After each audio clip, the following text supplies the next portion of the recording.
আপনারা কি 2-4 বছর দোজক খাইটা জান্নাতে যাওয়ার চাচ্ছেন? দুই একজন আমাকে বলে, হুজুর আল্লাহ না হয় 2-4 বছর দোজক খাটাবি, তারপরে কি ব্যস্ত দিবি না? আমি বললাম দিবে ভাই, আলহামদুলিল্লাহ। যাক, দেখছেন 2-4 বছর জাহান্নামত থাকে তারপরে জান্নাতে যাবি, কত বড় সাহস! আপনার বলেন তো, দুনিয়ার যে আগুন জাহান্নামের আগুনের চাইতে পাওয়ার কম না বেশি? জাহান্নামের আগুনকে আল্লাহ পানির মধ্যে 70 বার চুবড়াইয়া চুবড়াইয়া আগুনের পাওয়ার কমাইয়া তারপরে সেইটা দুনিয়াতে দিছে। সেই দুনিয়ার জ্বলন্ত আগুনে 5 মিনিট হাত দিয়ে থাকার মরদ কে আছে? দেখাত্রন্ত।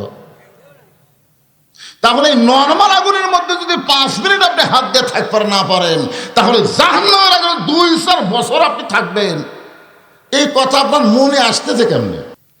আমি এক ওয়াজে বলছিলাম, আমার একটা ওয়াজ নিয়ে পিনাকি ভট্টাচার্য একটা ভিডিও ছাড়ছে।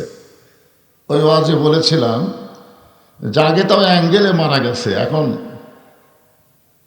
মনে হয় আর বলাই যাবে না। এটা পিছনে কারণ আছে, এখানে কাউকে উদ্দেশ্য করে বলা হয়নি, পরিবেশের কারণে বলা হয়েছে। একটা পরিবেশ, কোনো ব্যক্তিকে উদ্দেশ্য না। যাই হোক, আজকের এই মাহফিলের সম্মানিত প্রধান অতিথি, আগে আমি জানছিলাম যে আপনাদের একডালে ইউনিয়নের সম্মানিত চেয়ারম্যান ছিলেন, এখন তার পদবি আরও বাইরে গেছে।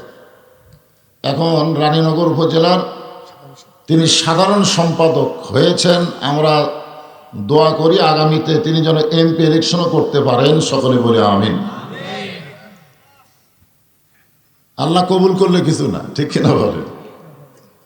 আল্লাহ পাক আজকের এই মাহফিলের বিশেষ অতিথিবৃন্দ যিনারা রয়েছেন, সম্মানিত সুধীজন, সম্মানিত ওলামায়ে কেরাম, এ জাতির শ্রেষ্ঠ সন্তান, আল ওলামা ওয়ারাসাতুল আম্বিয়া, ইন্নামা ইয়াখশাল্লাহ মিন ইবাদিহিল ওলামা।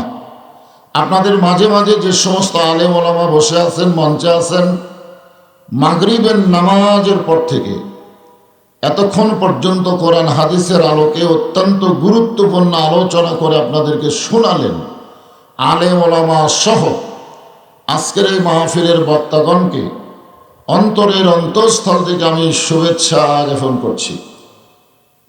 এই মুহূর্তে আমার সামনে যারা বসে আছেন, আমি যদি আপনাদেরকে বলি যে আল্লাহর হস্তে কারোর সামনে যদি ফাঁকা থাকে তাহলে একটু জমে বসেন, তাহলে কি কথা শুনবেন? আমি কিন্তু আমার হস্তে বলি না, কার হস্তে বলছি? হ্যাঁ, আল্লাহর হস্তে বলার পরে যদি ফাঁকা থাকে আর আপনি যদি একটু না নড়েন, তাহলে আপনার শরীরটা পাথরের মতন ভারী হয়ে যাবে। আগামীকাল থেকে নিজের শরীর টানতেই নিজের বিরক্ত লাগবে। অনেকে বলেন আমার শরীর ভারী হয়ে গেছে। এটা কখন বলে? কারণ আপনারা যেই মাহফিল এসে বসেছেন, এইটা হলো কোরআন কারিমের মাহফিল। আর কোরআনকে লক্ষ্য করে আল্লাহ বলেছেন, অনুনাজ্জিলু মিনাল কোরআনি মা হুয়া শিফাউ ওয়া রাহমাতুল লিল মুমিনিন। যারা মুমিন হবে তাদের জন্য আল্লাহ তাআলা এই কোরআনকে রহমত স্বরূপ নাজিল করেছেন, রোগ মুক্তি শিফা স্বরূপ আল্লাহ নাজিল করেছেন। আমার সামনে যারা বসে আছেন, আমি আমার অন্তরের অন্তঃস্থল থেকে আপনাদের সবাইকে শুভেচ্ছা জ্ঞাপন করছি। সম্মানিত মা বোনেরা, পর্দার অন্তরালে বসে বসে যারা আলোচনা শুনতেছেন, তাদেরকে শ্রদ্ধা জ্ঞাপন করে এই মুহূর্তে জানতে চাচ্ছি আপনারা সকলে কেমন আছেন? আলহামদুলিল্লাহ রাব্বিল আলামিন। যে আল্লাহ শারীরিক সুস্থতা, জি শারীরিক সুস্থতা এবং মানসিক প্রশান্তি, সুবহানাল্লাহ বলেন। গত বছর এই সময় আমাদের অনেকেরই শরীর সুস্থ ছিল, কিন্তু মনের মধ্যে প্রশান্তি ছিল না। প্রশান্তি বোঝেন আপনারা? মনের মধ্যে কেমন একটা ভয় হতো, না জানি কি হয়, না জানি কি হয়। আজরাইল ধরার আগে পুলিশ ধরার ভয়, ঠিক না? মনে হয় পুলিশ ধরবে, এরকম একটা ভয় থাকতো। সব লোকের না, আমার এলাকার কিছু কিছু লোক আছে, তারা বলতো যে আমরা সারাদিন ঘুরে বেড়াই, সারা রাত ঘুমাই, আমাদের কোনো টেনশন নেই। খোঁজলা দেখবেন এইরকম কথা যারা বলেছে তারা গোপনে গোপনে শয়তানের দল করেছে। জোরে কোন কথা ঠিক কিনা? কারণ শয়তানের দল যারা করে তাদের কোনো টেনশন নেই, কিন্তু আল্লাহর দল যারা করে স্বয়ং নবী পর্যন্ত টেনশনে ছিল। জোরে কোন কথা ঠিক কিনা? হ্যাঁ, আজকে কি আর এই অস্থিরতা আছে? নাই। 5ই আগস্টের পরে কিছু দিনের জন্য আল্লাহ তাআলা আমাদের অস্থিরতা থেকে মুক্ত করে দিয়েছেন। শরীরও ভালো, মনটাও ভালো। এরকম একটা অবস্থা আল্লাহ আমাদেরকে দান করার কারণে খুশি না বেজার? তাহলে জবান করে সমস্বরে সকলে বলবো, রব্বানা লাকাল হামদ হামদান কাসীরান তাইয়িবান মুবারাকান ফীহি। আমরা প্রশংসা করলাম কার? একটাবার কি চিন্তা করছেন যে আমরা আল্লাহর প্রশংসা করার পিছনে যেগুলো কারণ আছে, তার মধ্যে 1 নম্বর কারণ হলো রুহের জগৎ, দুনিয়ার জগৎ, আখেরাতের জগৎ। সর্বসাকল্যে কয় জগৎ?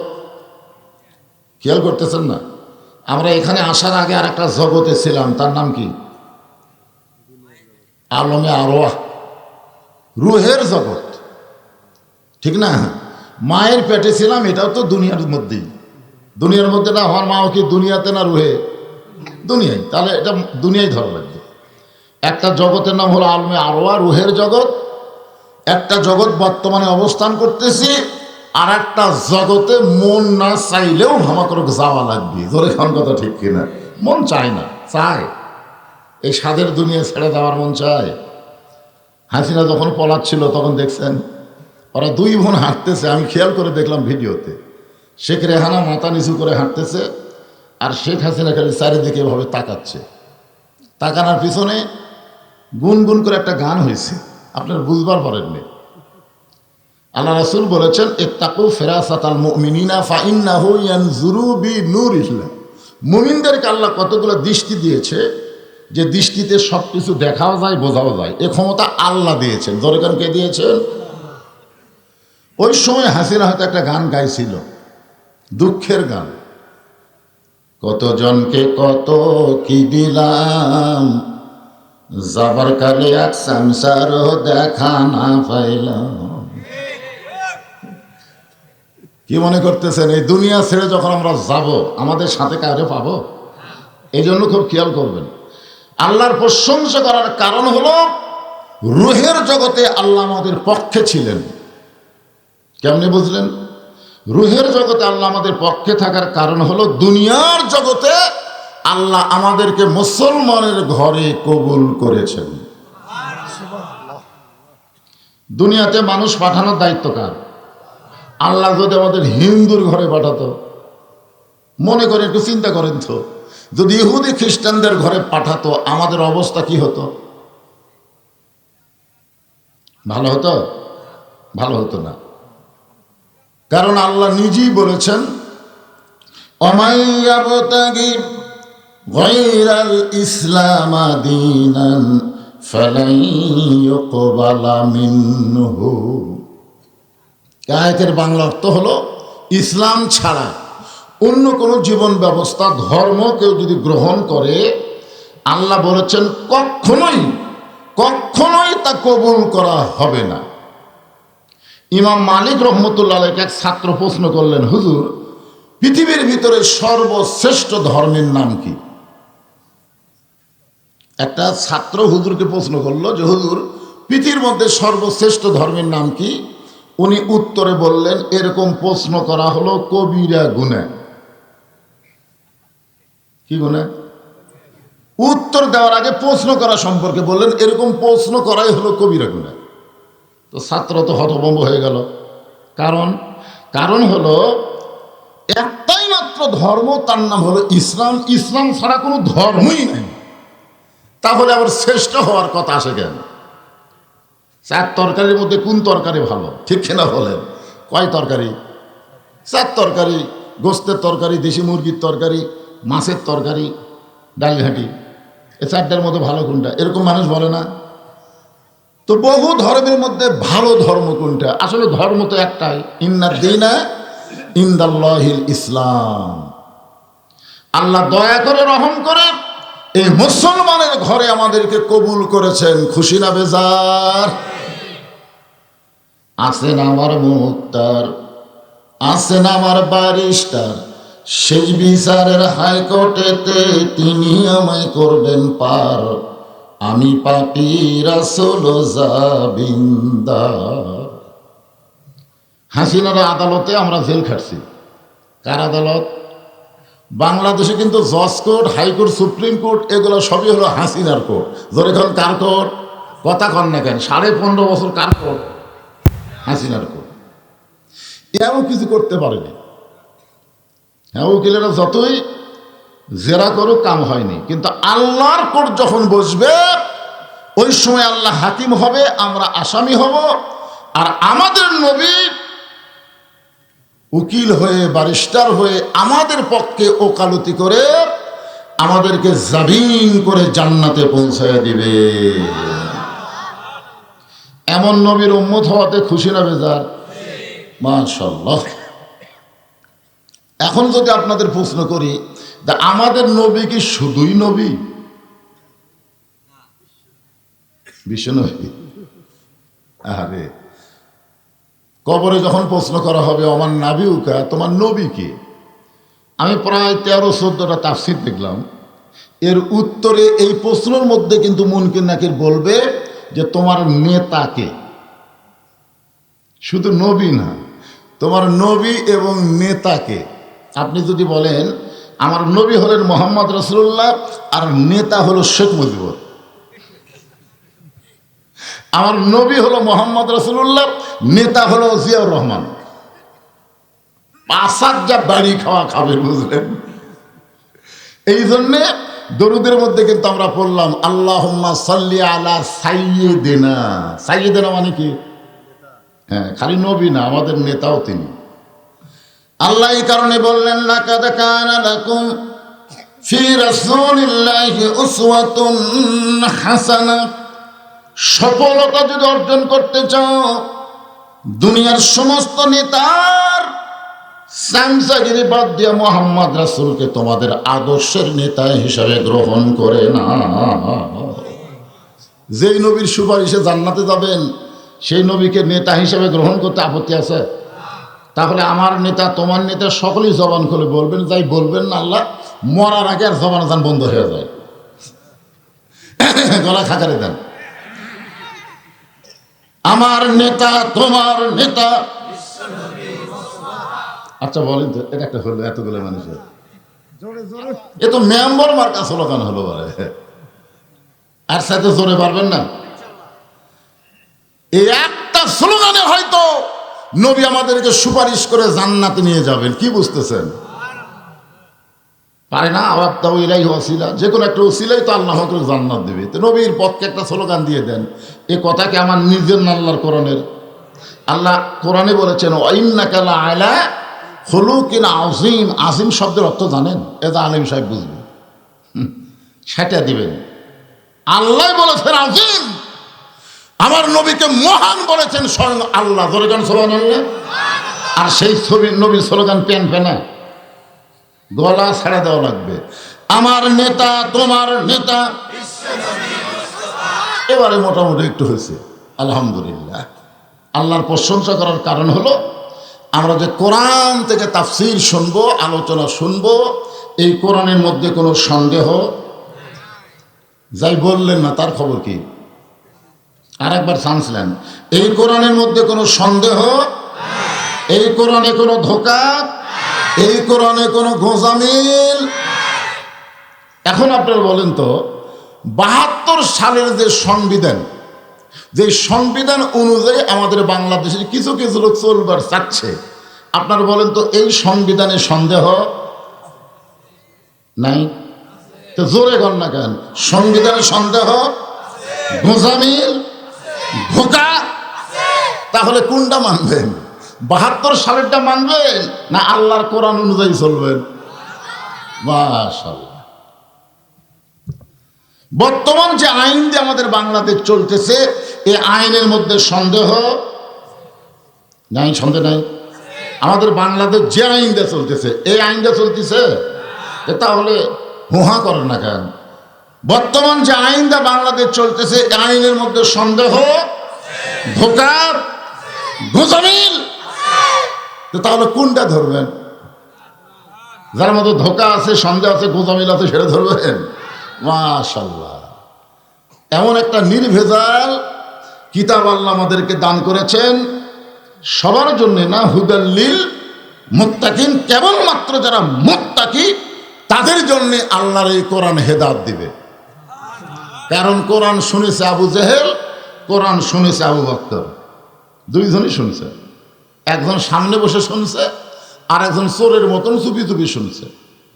আবু বকর নবীর সামনে বসে কোরআন তেলাওয়াত শুনছে, আর আবু জেহেল পিছন থেকে, ঘরের বাহির থেকে শুনছে। সকালবেলা গিয়ে মিটিংয়ের মধ্যে বলতেছে, এত সুন্দর কোরআনের বাণী, রাতটা কোন দিক দিয়ে গেল আমি বুঝবারই পারিনি। সুবহানাল্লাহ না কেন? আপনারা বলেন তো, আবু জেহেল কি কোরআনের বিরুদ্ধে কইছে? এত সুন্দর কোরআনের বাণী, রাতটা কোন দিক দিয়ে গেল বুঝবারই পারিনি। আবু সুফিয়ান বলেন, এটা যেই কোরআন শুনতে এত ভালো লাগে, রাত কোন দিক দিয়ে যায় বোঝা যায় না, সেই কোরআন ধরলে অসুবিধা কি? না শুনলেই যদি এত মজা হয়, তাহলে ধরলে ভালো না খারাপ? পারবেন? এটা ধরবার গেলে ঠেলা আছে। এখন যদি বলে ভাই আসেন তো কোরআনটা ধরেন, সবাই চিন্তা করবে। কারণ কি? লা ইয়ামাসসুহু ইল্লাল মুতাহহারুন, ততক্ষণ পর্যন্ত কোরআন ধরা তো দূরের কথা, স্পর্শই করতে পারবা না যতক্ষণ পর্যন্ত তুমি পবিত্র না হবা। তাহলে যেই কোরআন ধরতে গেলে পবিত্র হতে হয়, সেই কোরআনের মধ্যে কি আছে বাংলার জনগণ দেখার দরকার আছে না নাই? এই জন্য এখন যদি আমি বলি সব দেখা হলো শেষ, আগামীতে দেখব কোরআনের, সবাই বললেন না, কারণ ঠেলা আছে। যে ঠেলা নাই, কোন আছে না নাই? কি ঠেলা আছে? আমি সূরা আসর দিয়ে আপনাদের আসর করে দেব। হুজুর ছেলেটার উপর জিনের আসর আছে, পরীর আসর আছে। আজকে যে সূরার তাফসীর হবে, এই সূরাটার নাম হলো আসর। নাম কি? আসর শব্দের অর্থ হলো সময়। বর্তমান সময় কেমন চলতেছে? আপনাদের এই এলাকায় সময় কেমন? খুব ভালো। আগামীতে কে যে সময়ে, আরে ইউনুস নবীরে খাইল মাছেতে গিলিয়া, ফেরেশতা পাঠাইলেন আল্লাহ ইসমে আজম দিয়া, দমে দমে সে হরদম পড়ে সে ইসমে আজম, মাছের উদর হইতে বাঁচাইলা প্রাণ। সবাই বলেন আল্লাহু আল্লাহু, তুমি জানলে জালালুহু, শেষ করা তো যাই না গে তোমার গুণগান। আল্লাহ সময়ের শপথ করলেন। এখন আমার সময় দিয়ে আমি কথা বলি। মিশে মায়ায় বন্দি থাইকা করলাম কত খেলা, পশ্চিমে তাকায় দেখো তোমার ডুইবা গেছে বেলা, এক পলকের নাই ভরসা, মিশে সকল আশা, কখন বুঝি দারুণ ঝড়ে ভাঙবে তোমার বাসা। আল্লাহ তাআলা আসরের শপথ করে বললেন, ইন্নাল ইনসানা লাফি খুসর। ইন্না মানে নিশ্চয়, সবাই মনোযোগ দিয়ে শুনবে। ইন্না মানে নিশ্চয়, ইনসান মানে মানুষ, লাফি মানে ভিতরে, খুসরুন মানে ক্ষতি। নিশ্চয় মানুষগুলো ক্ষতির ভিতরে। এখন বলেন তো, মানুষকে আল্লাহ ভালোবাসে কম না বেশি? কেমনে বুঝলেন? সূরা ৩ পড়ে দেখেন, আল্লাহ তাআলা এই মানুষের কথা বলতে গিয়ে 4টা শপথ করছে। যেরকম কয়টা? 4টা শপথ করছে। ওয়াতিন ওয়াজাইতুন ওয়াতুরি সিনিন ওয়াহাযাল বালাদিল আমিন। এক একে কয়টা শপথ করলো? 4টা শপথ করে আল্লাহ বললেন, লাকাদ খালাকনাল ইনসানা ফি আহসানি তাকবীর।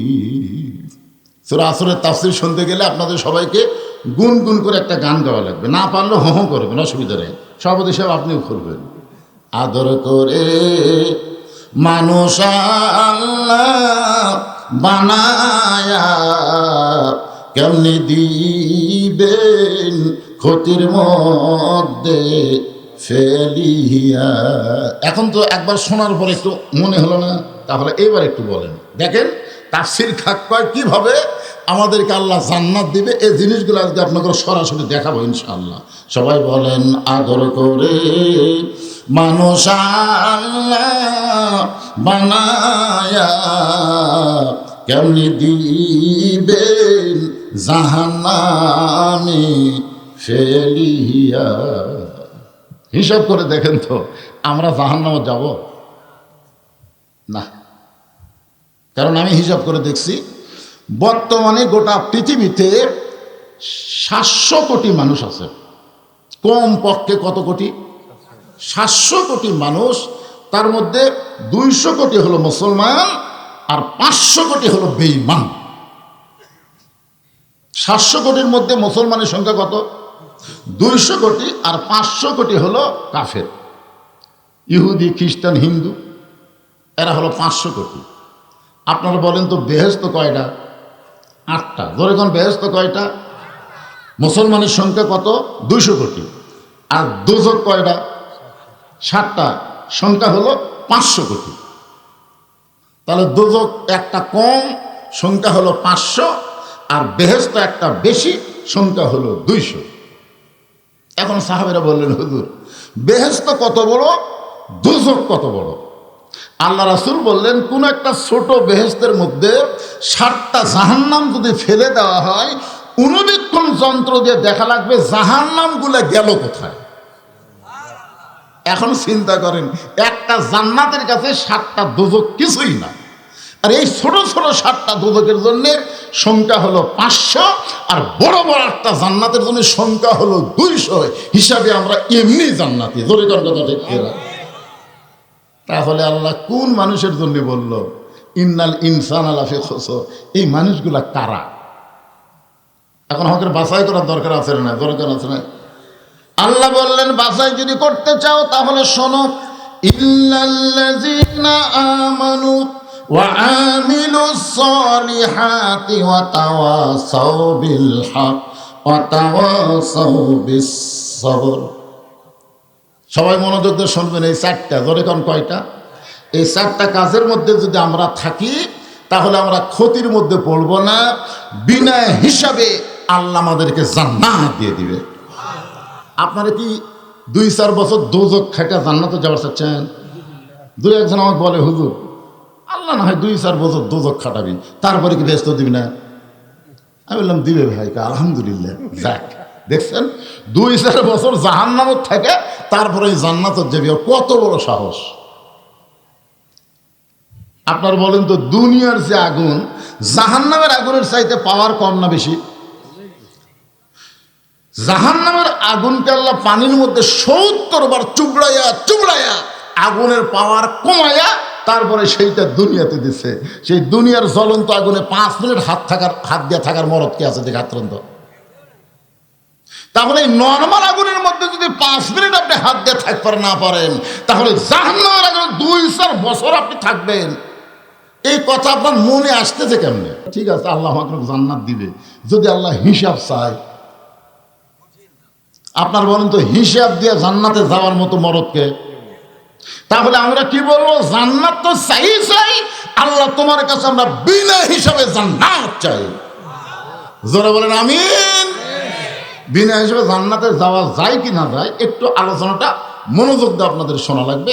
এখানে 4টা বিষয় আলোচনা হবে। জোরে বলেন কয়টা? ছোট ছোট বাচ্চারা ভালোই হুঁকারি ধরতে চায়, মাশাআল্লাহ। তোমরাই তো দেশের ভবিষ্যৎ। বিএনপিরা যখন খালি কয় ঈদের পরে আন্দোলন হবে, খালি কয় ঈদের পর।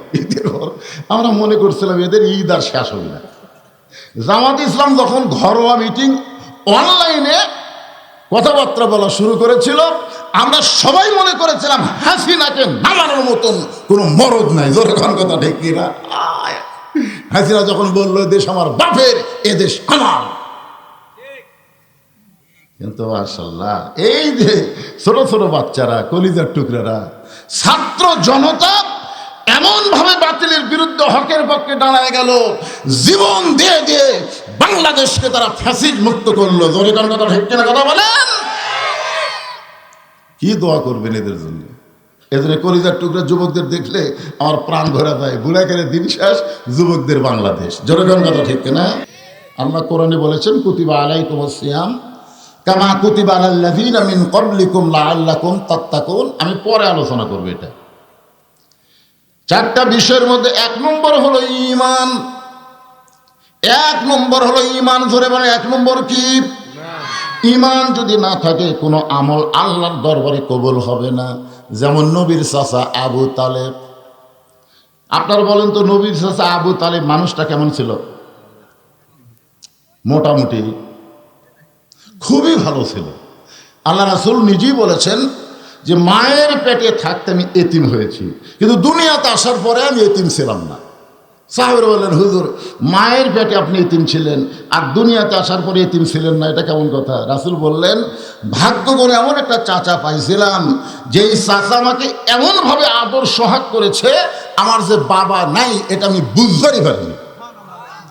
অথচ এই মানুষটা ঈমান না থাকার কারণে জাহান্নামী হবে। চিন্তা করছেন? তাহলে এক নম্বর কি লাগবে? ঈমান। জোরে বলেন কি? এই ঈমানটা রাসূল বলেছেন ইকরার বিল লিসান, তাসদীক বিল জানান, আমল বিল আরকান।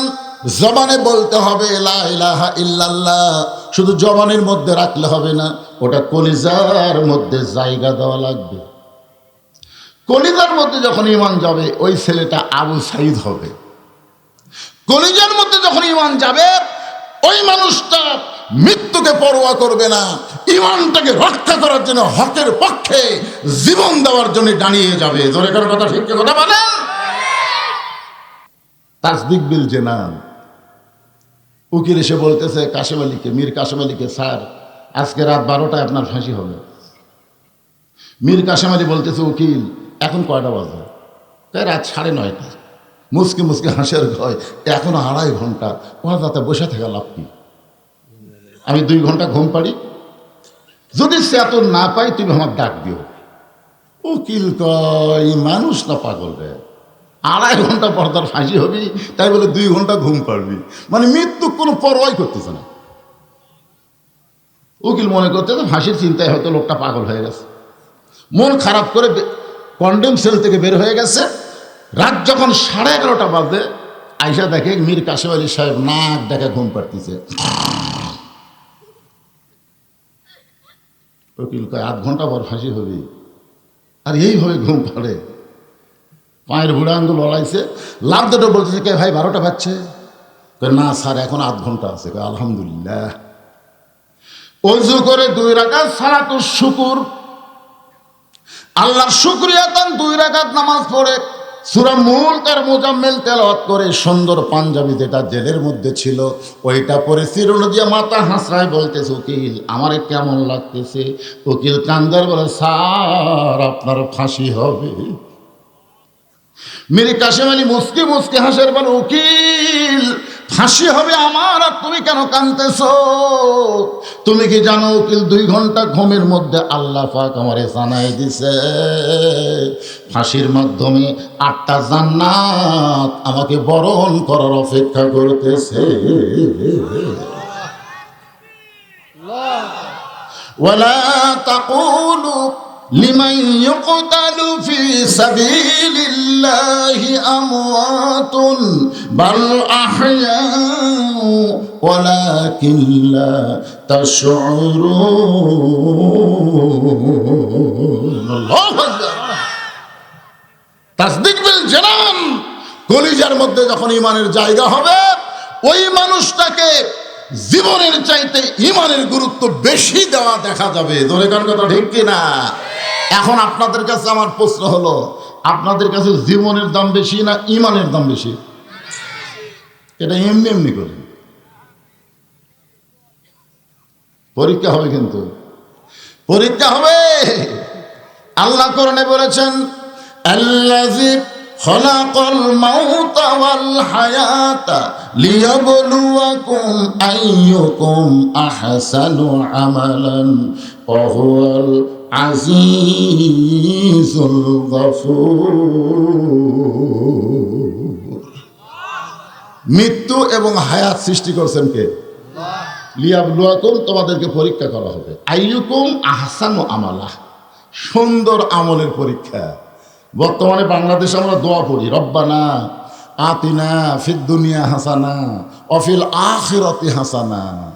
এই আরবির বাংলা অর্থ জানেন? এই যারা দোয়া করেন এর অর্থ জানেন? জানেন না। এর বাংলা অর্থ হলো, আল্লাহ তুমি আমাদের দুনিয়াকে সুন্দর করে দাও, দুনিয়া সুন্দর না হলে আখিরাত কোনোদিন সুন্দর হবে? বর্তমানে বাংলাদেশ সুন্দর আছে মানুষের তৈরি আইন দিয়ে আমরা চলার কারণে আমাদের চাল চরিত্র পশুর মতো হয়ে গেছে। আমি একবার রমজান মাসের আগে সৌদি আরবে গেছিলাম, ওখানে রোজার মাস ছিলাম। যে রমজানের চাঁদ উঠল, ঘোষণা হয়ে গেল কোরআন নাজিলের মাস, আল্লাহ আবার আমাদেরকে দিয়ে দিলেন নিয়ামত স্বরূপ রহমত মাগফিরাত নাজাতের মাসের কারণে প্রত্যেকটা খাদ্য দ্রব্য, প্রয়োজনীয় দ্রব্য, তাদের দাম যা ছিল তার অর্ধেক করে দেওয়া হলো। যার দাম ছিল 10 টাকা, দাম হয়ে গেল 5 টাকা।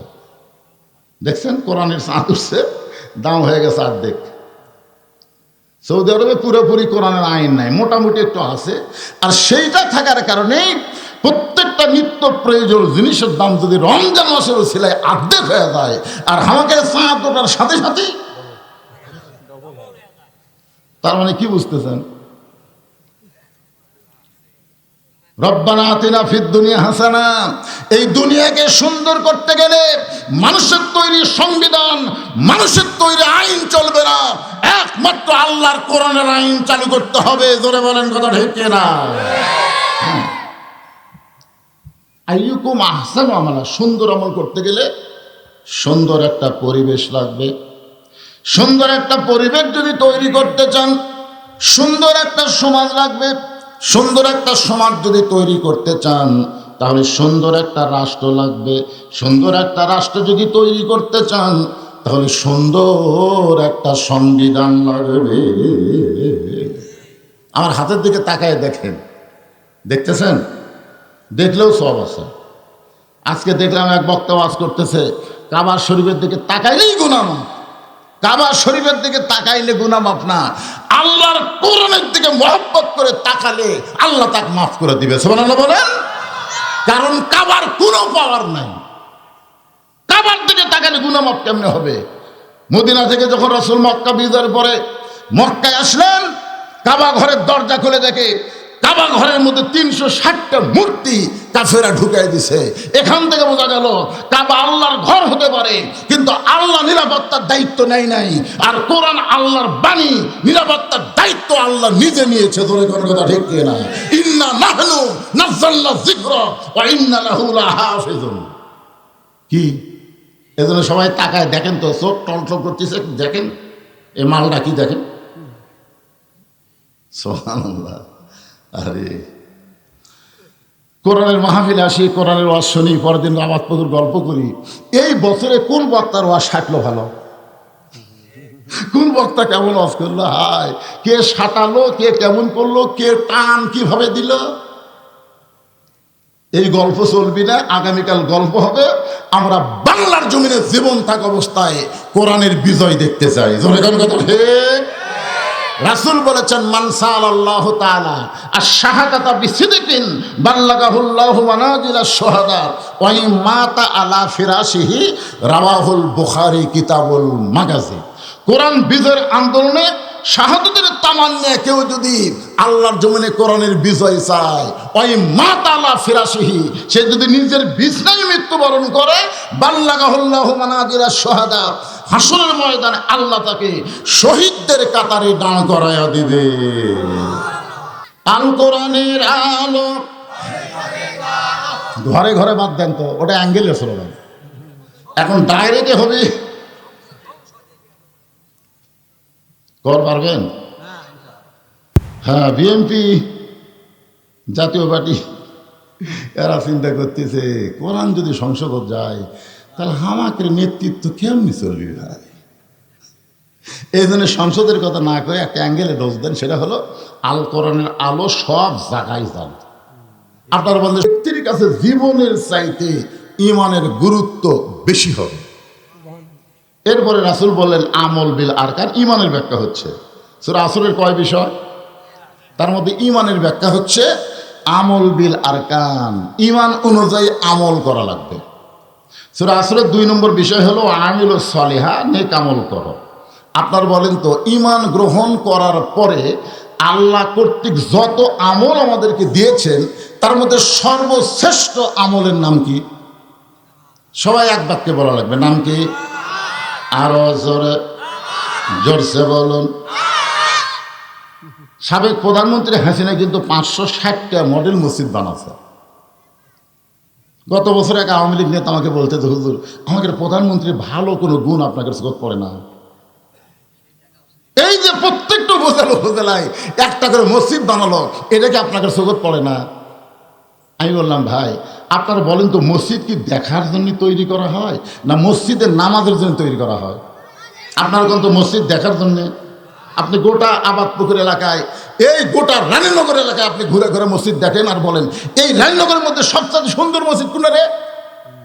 আপনি সব দেখে সুন্দর বলতেছেন, ওই মসজিদ সুন্দর, ওই মসজিদ একটু 2 নম্বর, ওই মসজিদ 3 নম্বর। আপনার একটা সব হবে, এজন্য একটা সব হবে, কথা কন না কেন? মসজিদ দেখার মধ্যে কোনো সব নাই, মসজিদের মধ্যে ঢোকার মধ্যে সব আছে। জোরে করে কথা কন না কেন? আপনারা বলেন তো হাসিনা যে এত মসজিদ বানালো, মসজিদে কি ঢোকার কোনো আইন করছে? হাসিনা 560টা না 5 লক্ষ যদি মসজিদ বানায় একটা সোয়াবও পাবে না, কারণ হাসিনা সাধারণ কোনো হাসিনা না, হাসিনা হলো বাংলাদেশের প্রধানমন্ত্রী। জোরে কথা কন না কেন? আর প্রধানমন্ত্রীর জন্য আল্লাহ কি বলছেন? আল্লাযীনা ইম্মাক্কান্নাহুম ফিল আরদ, মুসলমানের মধ্যে কাউকে যখন ক্ষমতার চেয়ার দেওয়া হবে তার 1 নম্বর দায়িত্ব হলো আকামুস সালাত, নামাজ কায়েম করা। জোরে কোন কথা ঠিক কিনা? তুমি ক্ষমতার চেয়ার পায় মসজিদ বানাবা, নামাজ কায়েমের বিল পাস করবা না, তোমার আমলনামায় একটা সওয়াব হবে না। জোরে কোন কথা ঠিক কিনা? কথা বলে। তাহলে ঈমানের পরে ঈমানকে রক্ষা করার জন্য 1 নম্বর আমলের নাম কি? আপনি বলেন তো রোজা না রাখলে লোকটা বেঈমান হবে, হজ না করলে লোকটা কাফের হবে, যাকাত না দিলে লোকটা কাফের হবে, এরকম কোনো হাদিস আছে? নেই। আমি যত হাদিস পড়ছি রোজা না রাখলে কাফের হবে, হজ না করলে কাফের হবে, যাকাত না দিলে কাফের হবে নাই, কিন্তু নামাজ না পড়লে মারাত্মক কথা। এই হাদিসগুলো পড়তে পড়তে আমার চোখে পানি আসে। যখন হাদিসটা পড়ি বাইনাল আবদি ওয়াল কুফরি তরকুস সালাত, বান্দা আর কাফের মধ্যে পৃথক করার জিনিসটার নামই হলো নামাজ। যেই ব্যক্তি নামাজ পড়ে সে হলো বান্দা, যে নামাজ পড়ে না সে হলো কাফের। এখন এই যে হাজারো মানুষের মধ্যে মাগরিব এশার নামাজ কারা পড়েননি? হাত তুলবার বলতেছি না, আপনার মধ্যে একটা বিবেক আছে না নাই? ওই আমার নিয়ত করা আছে ফজরও পড়বো না। আরে শোনেন, আপনাকে তো যাত্রাপুর মসজিদটা মাশাআল্লাহ আসার সময় দেখলাম সেই সুন্দর, আলহামদুলিল্লাহ। মুয়াজ্জিন সাহেব আছে এখানে? মুয়াজ্জিন সাহেব আপনি ফজরের মুসল্লি কিরকম হয়? এখন 1.5 লাইন হয়। জুম্মার দিনে? ও জুম্মার দিনে ফুল, ফজরের 1.5 কাতার। আপনার বলেন তো কোন নামাজের দাম বেশি? কত দাম আপনি জানেন? ফজরের নামাজের কত দাম? অথচ বাংলাদেশের মুসলমান জানি না ফজরের নামাজ কেউ যদি বাড়ি পড়ে মসজিদে না আসে সে মুনাফিক হয়ে যাবে, বাড়ি পড়লেও মুনাফিক। আর জুম্মার নামাজ যদি না পড়ে কোনো কারণে জোহর পড়লেও তার নামাজ আদায় হয়ে যাবে। আর সেই জুম্মা 5 কাতার হয়, ফজর হয় 1.5 কাতার। তার মানে আপনারা বিশ্বাস করবেন ফজরে যেইটুকু মুসল্লি হয় এইগুলো হল আসল মুসল্লি। জুমার দিনে যারা মুসল্লি হয় এরা হলেন ফাওয়াইলুল মুসল্লি, ফাওয়াইলুল মুসল্লি। হাসরের ময়দান আল্লাহ বলবেন যারা 5 ওয়াক্ত নামাজ বাদ দিয়ে খালি জুম্মা পড়ছে তাদেরকে আমি আল্লাহ জান্নাত দিয়ে দিলাম। যাও, লা তাকনাতু মির রাহমাতিল্লাহ, আল্লাহর দয়ার কাছে কোনো কিছু কুলে। আল্লাহ কয় খালি জুম্মা পড়ছে, 5 ওয়াক্ত পড়নি, আমি আল্লাহ দয়া করে তারপর জান্নাত দিয়ে দিলাম। যাও। তখন জুম্মা পার্টি বলবে, আল্লাহ আমরা আগে জান্নাত পেলাম, 5 ওয়াক্তরা বসে থাকি। জুম্মাদার কবি কে রে, তোর কি খবর আছে?